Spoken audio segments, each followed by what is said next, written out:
Monopoly utilities just seem to raise prices at will. My mission started with the propane folks. Filling a tank went from $150 to $500. And then they started rental on the tanks. First it was annually, then semi-annually, then quarterly, all with increases. My bill continued to climb. No control, abusive customer relations. This started my solar journey.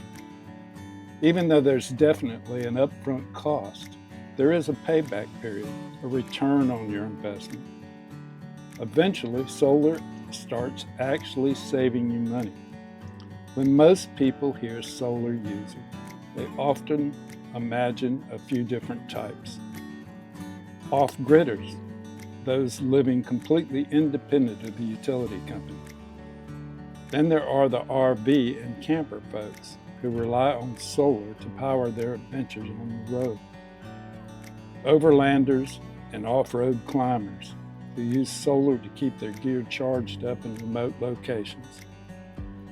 And of course, there's the big one, the whole home solar, where people are trying to eliminate their electricity bill entirely, or even sell power back to the grid. But my solar setup, it's a little different.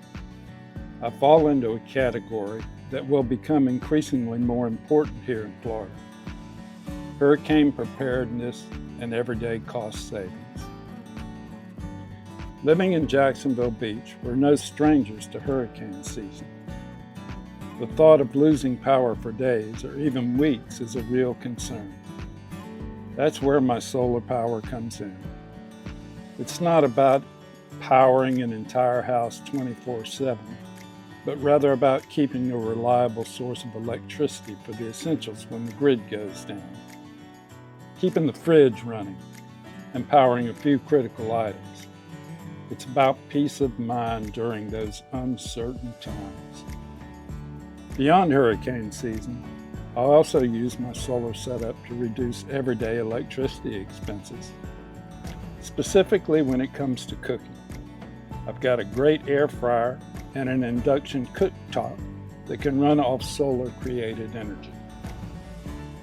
You can save just by shifting some of the electric load to free renewable energy. It works great for charging electronics, solar lamps, battery-powered lawn equipment, and cooking. So while I'm not totally off-grid or powering a massive RV, my solar setup serves a vital purpose: security during outages and saving on the monthly bills. It's a practical, accessible way to embrace solar. I think a lot of folks can benefit from this same approach. This is my favorite view from the back of my garage. An empty gas line that is unattached from a non-existent propane tank.